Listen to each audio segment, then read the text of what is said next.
और यकीनन दरूद शरीफ पढ़ने की फजीलत अपनी जगह पर है। अगर बंदा मोहब्बत से एक बार पढ़े तो उस पर 10 रहमतें नाजिल होती है। जिसने दरूद शरीफ पढ़ा गोया कि उसका जन्नत में दाखिला हो जाएगा। जो अल्लाह के रसूल पर दरूद शरीफ पढ़ना भूल गया गोया वो जन्नत का रास्ता भूल गया। बहुत सारे फजाइल, बहुत सारे मनाकिब न जाने कितनी किताबों में, अहादीस में, बुजुर्गान दीन के अकबाल में मौजूद हैं। लेकिन मुहक्किक अल इतलाक शेख अब्दुल हक मुहद्दिस देहलवी एक अजीब बात जिक्र करते हैं, एक अजीब शान, एक अजीम शान, अजीब बात।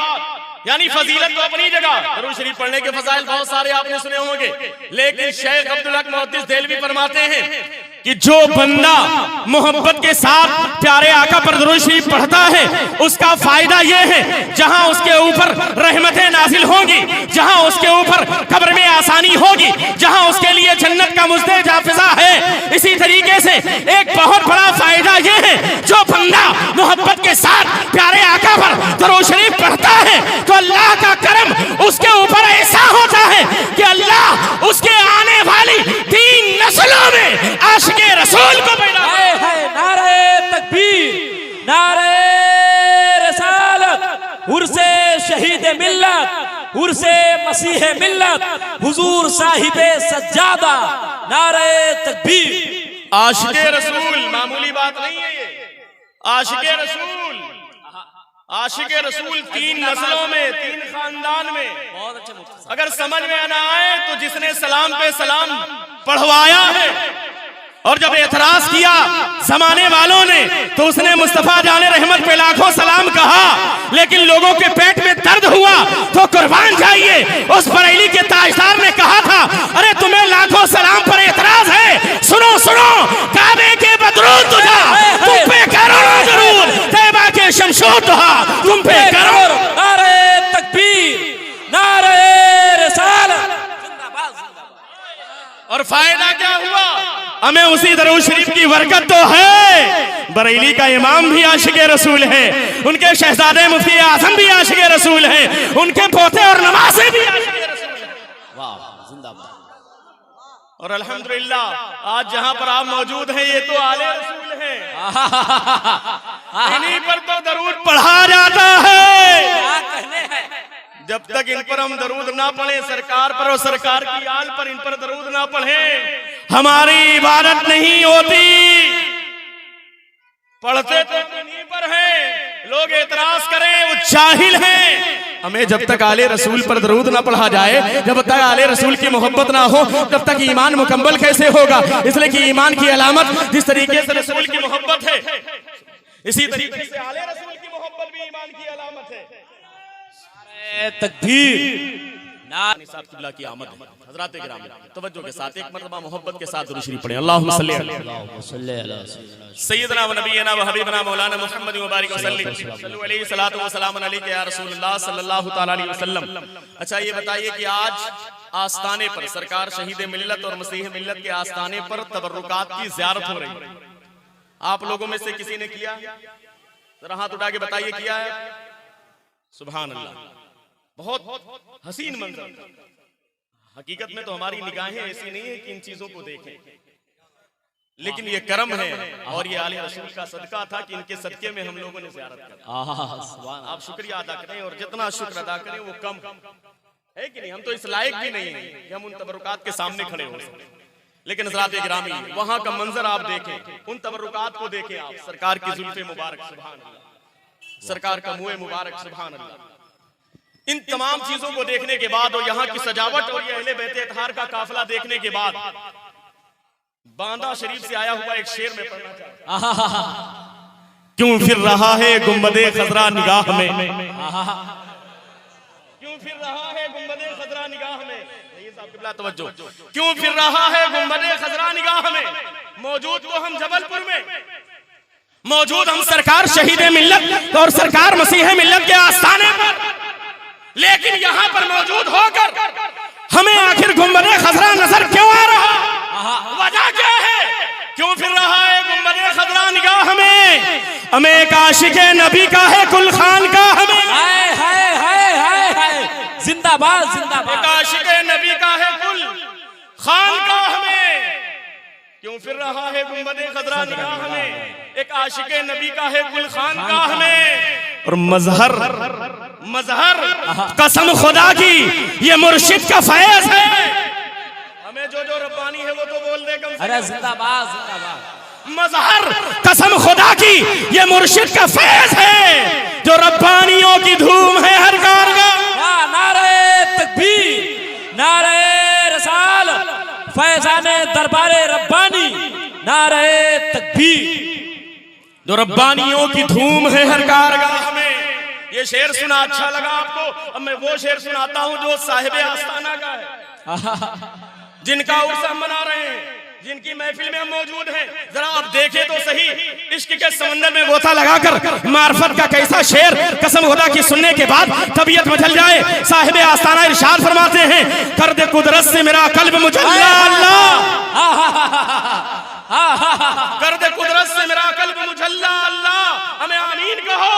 कर दे कुदरत से मेरा कल्ब मुजल्ला अल्लाह, रंग दे दे के मोहम्मद का तवल्ला अल्लाह। कर दे कुदरत से मेरा कल्ब मुजल्ला अल्लाह, रंग दे दे के मोहम्मद का तवल्ला अल्लाह। मस्जिद इश्क में, मस्जिद इश्क में, मस्जिद इश्क में इरफा की नमाजें हो नसीब, रूह सजदा करे हो दिल का मुसल्ला।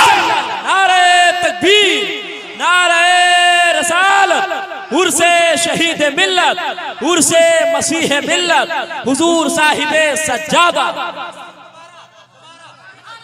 कर दे कुदरत से मेरा कल्ब मुजल्ला अल्लाह। हाथों को उठा कर कह दीजिए या रसूल अल्लाह। कर दे कुदरत से मेरा कल्ब मुजल्ला अल्लाह, रंग दे दे के मोहम्मद का तवल्ला अल्लाह।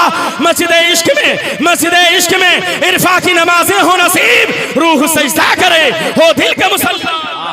सुभान अल्लाह सुभान। और तेरे महबूब के जलवे हो मेरी आंखें हो, तेरे महबूब के जलवे हो। आस्ताना क्या फरमाते हैं तवज्जो के साथ, तेरा हाथों को उठा, तेरे महबूब के तलवे हो मेरी आंखें हो, तेरे महबूब के तलवे हो मेरी आंखें हो। कर दे कुदरत से मेरा कल्ब मुजल्ला अल्लाह, रंग दे दे के मोहम्मद का तवल्ला अल्लाह। मस्जिद इश्क में इरफा की नमाजें हो नसीब, रूह सजदा करे हो दिल का मुसल्ला अल्लाह। और तेरे महबूब के तलवे हो मेरी आंखें हो, तेरी नालैन मेरा ताजे मुसल्ला। सुभान अल्लाह सुभान। तेरी नालैन मेरा ताज। अल्लाहु अकबर, या रसूल जिंदाबाद। तेरे महबूब के तलवे हो मेरी आंखें हो, जिंदाबाद। तेरी नालैन मेरा ताजे मुसल्ला अल्लाह। कर दे कुदरत से मेरा कल्ब मुजल्ला अल्लाह, रंग दे दे के मोहम्मद का तवल्ला अल्लाह। ये शान है कसम खुदा की, जिस एतबार से देखो उनकी जात तो लाजवाब नजर आती है। लेकिन हज़रात गिरामी वक्त चूंकि कम है, बड़े बड़े उलमाए किराम मौजूद हैं। एक हदीस पाक मैं आपके सामने पेश करना चाहता हूँ, उसके बाद बड़ी तेजी के साथ मैं अपनी जगह पर बैठ जाऊंगा। हज़रात गिरामी मुस्लिम शरीफ की रिवायत है, हज़रत अबू हुरैरा रज़ियल्लाहु ताला अन्हु इसके रावी हैं। जरा तवज्जो के साथ सुनना। हज़रत अबू हुरैरा प्यारे आका की बारगाह में है और यह हदीस पाक बड़ी मोतबर किताब है। दुनिया में कुरान के बाद सबसे अफजल और आला किताब है बुखारी शरीफ। कौन सी है? बुलंद आवाज से बोलो कौन सी है भाई, बुलंद आवाज सारे लोगों को। कौन सी किताब? बुखारी शरीफ, जिसे पढ़ने और सुनने के बाद गैरों को बुखार आ जाता है, वो बुखारी जिसको जिस एतबार से पढ़े हर एतबार से सरकार की शान ही शान नजर आती है, बुखारी। और उसके बाद दूसरी सबसे अहम किताब है मुस्लिम शरीफ। ये सही है नहीं, पूरी उम्मत का इजमा है, तलक्की बिलकुबूल हासिल है कि बुखारी और मुस्लिम में जितनी हदीसें हैं सबके सब सही हदीसें, इस पर एतराज नहीं। कुर्बान जाइए मुस्लिम शरीफ की रिवायत। और मैंने इसलिए ये पढ़ने का इरादा किया चूंकि जो इस हदीस को ना माने वो मुस्लिम भी नहीं होगा। भाई मुस्लिम को सबने माना है, मुस्लिम को सबने माना। अब मुस्लिम की अगर किसी हदीस को कोई ना माने तो आप बोलिए मुस्लिम रहेगा? बुलंद आवाज से बताओ भाई, मुस्लिम रहेगा? नहीं रहेगा। अब हदीस पाक सुने, हज़रत अबू हुरैरा प्यारे आका की बारगाह में हाजिर है। देखा अल्लाह के रसूल ने जब देखा तो हज़रत अबू हुरैरा की आंखों से अश्क जारी है, रो रहे हैं। हज़रत अबू हुरैरा रो रहे हैं, आंखों से अश्क जारी। अल्लाह के रसूल फरमाते हैं अबू हुरैरा रोने की वजह क्या, क्यों रो रहे हो, आखिर मामला क्या? अबू हुरैरा अर्ज करते हैं या रसूलल्लाह दरअसल मामला ये कि मैं तो आपका गुलाम, मैं तो आपका गुलाम हूं और मुझे यकीन है कि जो आपका गुलाम होगा ईमान पर खात्मा होगा, ईमान पर दुनिया से जाएगा तो वो जन्नत में जरूर जाएगा। और याद रखें जो भी दुनिया से ईमान की हालत में जाएगा वही जन्नत में जाएगा। खात्मा ईमान पर हो। और अभी मुझसे पेशतर अल्लामा अंजुम रज़ा हक्कानी साहब ने बयान किया कि अहले बैत की मोहब्बत ये ईमान की अलामत है, और जो अहले बैत की मोहब्बत अपने सीने में रखेगा वो दुनिया में जाने से पहले अगर गुनहगार हैं तो अल्लाह उसके गुनाहों को माफ फरमा देगा। पता क्या चला, वो मगफूर होकर के यानी उसके गुनाह माफ हो जाएंगे, खात्मा होगा ईमान पर।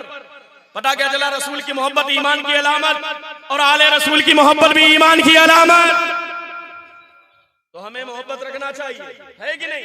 इश्क है तो इश्क का इजहार होना चाहिए। अब बड़ी तेजी के साथ बात को सुने। अब हुरैरा प्यारे आका की बारगाह में हाजिर हैं, आंखों से इश्क जारी है, रो रहे हैं। अल्लाह के रसूल फरमाते हैं, अबू हुरैरा रोने की वजह क्या है? अब हुरैरा अर्ज करते हैं, या रसूलल्लाह, दरअसल मामला ये है कि मैं तो मुसलमान हूँ, मैं आप पर ईमान रखता हूँ, मुझे यकीन है कि जो भी ईमान वाला होगा वो जन्नत में जरूर जाएगा। और सीधी सी बात है, जन्नत में दाखिला ईमान की बुनियाद पर होगा। अगर पूरी जिंदगी इंसान काफिर रहे लेकिन आखिरी वक्त में अगर बंदा कलमा पढ़ लेगा तो उसका खात्मा ईमान ही पर माना जाएगा। और इस सूरत में ईमान के साथ दुनिया से गया है और खात्मे के एतबार ही से फैसला होगा। यानी दुनिया से जाने वाला अगर ईमान की हालत में गया है तो ऐसे बंदे के बारे में कहा जाएगा कि वो मोमिन होकर के दुनिया से गया, और ऐसा बंदा जन्नत का हकदार होगा। अगरचे उसके पास गुनाह होंगे लेकिन गुनाहों की सजा भुगतने के बाद, गुनाहों की सजा के बाद वो एक ना एक दिन जन्नत में जाएगा, इसलिए कि ईमान उसके अंदर है। अगर राई के दाने के बराबर भी ईमान होगा तब भी वो जन्नत में जाएगा। लेकिन हज़रात गिरामी तवज्जो के साथ सुनना, अबू हुरैरा रो रहे हैं, आंखों से इश्क जारी है। अल्लाह के रसूल फरमाते हैं, अबू हुरैरा रो क्यों रहे हो? अर्ज करते हैं, या रसूलल्लाह, दरअसल मामला ये है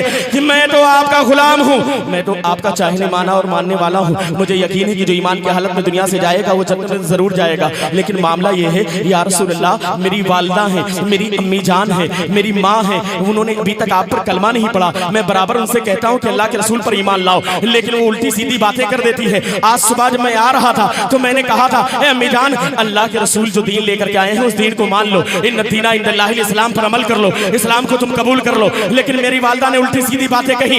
या रसूल अल्लाह, दरअसल मामला ये है, मैं तो ईमान वाला हूँ लेकिन मेरी वालिदा ने, मेरी अम्मी जान ने कलमा नहीं पढ़ा है, वो तो मुशरिका है, वो तो बुतों की पूजा करने वाली है। डर ये लग रहा है कि कहीं ऐसा ना हो या रसूल अल्लाह, मैं तो ईमान के साथ दुनिया से चला जाऊं लेकिन मेरी वालिदा ईमान की हालत में ना जाए, बल्कि वो मुशरिका होकर के दुनिया से चली जाए, बल्कि वो काफिरा होकर के दुनिया से चली जाए। और जब काफिरा या मुशरिका होकर के दुनिया से जाएंगी तो उनका ठिकाना तो जहन्नम होगा। या रसूल अल्लाह, बस यही सोच करके मैं रो रहा हूँ, या रसूल अल्लाह, कहीं ऐसा ना हो या रसूल अल्लाह, मैं तो जन्नत में चला जाऊं लेकिन मेरी वालिदा जहन्नम में चली जाए, बस ये सोच करके रोना आ रहा है। इतना सोच रहे थे, दिल में ख्याल पैदा हुआ। और तवज्जो के साथ सुनना, जबलपुर और आसपास के सुन्नी मुसलमानों, अगर वाकई तुम्हारे अंदर प्यारे आका की सच्ची मोहब्बत है तो आज इसका इजहार करना। मैंने इस हदीस को हैदराबाद की सरजमीन पर पढ़ा, बेंगलोर की सरजमीन पर पढ़ा, लोग अपनी जगह से खड़े होकर के इस हदीस पाक का इस्तेमाल करते हैं। तवज्जो के साथ सुनना, अबू हुरैरा अर्ज करते हैं, या रसूल अल्लाह, मेरी वालिदा ईमान वाली नहीं है, लेकिन या रसूल अल्लाह, आप करम कर दें, आप अपने हाथों को उठाकर दुआ कर दें ताकि मेरी वालिदा मुसलमान कर दे। हमें यार ये अकीदा किसका है? किसका है? सहाबी का, वहाबी का नहीं, 12 दूना 24 का नहीं, बल्कि सहाबी का अकीदा। वो कहेंगे कि नहीं सरकार के चाइना से कुछ नहीं होता। अबू हुरैरा अर्ज करते हैं, या रसूल अल्लाह, अपने हाथों को उठा करके दुआ कर दीजिए। और जैसे ही अर्ज किया, अल्लाह के रसूल ने ये नहीं कहा, अबू हुरैरा ये काम तो अल्लाह का है, डायरेक्ट अल्लाह से कहो। डायरेक्ट नहीं, बल्कि अल्लाह के रसूल ने जैसे ही अबू हुरैरा ने अर्ज किया, अल्लाह के रसूल ने दुआ के लिए अपने दोनों हाथों को उठा दिया। अब मैं आपसे नहीं कहूंगा कि आप बोलिए, अगर इश्क है और आले रसूल से मोहब्बत का इजहार होना चाहिए। मैं आपसे कहूंगा नहीं, मोहब्बत के साथ सुने। अबू हुरैरा अर्ज करते हैं, या रसूल अल्लाह, अपने हाथों को उठा दीजिए। जैसे अर्ज किया, अल्लाह के रसूल ने दुआ के लिए हाथ उठा दिया। अल्लाहुम्मा हदी उम्मा अबी हुरैरा। सुभान अल्लाह, सुभान अल्लाह। मुस्लिम शरीफ की रिवायत, अल्फाज वही है, ए मौला, अबू हुरैरा की वालिदा को हिदायत अता कर। सुभान अल्लाह। ए मौला, अबू हुरैरा की वालिदा को हिदायत अता कर दे। जैसे कहा, अल्लाह के रसूल ने दुआ कर दिया। जैसे इधर दुआ हुई, अबू हुरैरा दौड़ करके अपने घर चले गए। कहाँ? दूर नहीं था, अबू हुरैरा का घर करीब था, लेकिन अबू हुरैरा दौड़ करके चले गए। सहाबा वहां पर खड़े हुए थे, हैरानो परेशान है, या रसूलल्लाह, अजीबोगरीब मामला है, आपने दुआ के लिए हाथ उठाया, आप दुआ कर रहे हैं अबू हुरैरा की वालिदा के लिए। अबू हुरैरा दौड़ करके चले गए, आखिर मामला क्या है? अरे यार, आप में से कोई आए, साहिब सज्जादा से कहे, हुजूर दुआ फरमा दीजिए। और जैसे सरकार उठाए हाथ दुआ के लिए, आप दौड़ करके चले गए। बात समझ में नहीं आई, आखिर मामला क्या है? ऐसा होगा कि नहीं? आप में से कोई आए और नक्शबंदी साहब से कहे कि तो आप दुआ कर दीजिए, लेकिन कोई उसके बावजूद क्या है दौड़ करके चला जाए दुआ के लिए कहने के बाद, हालांकि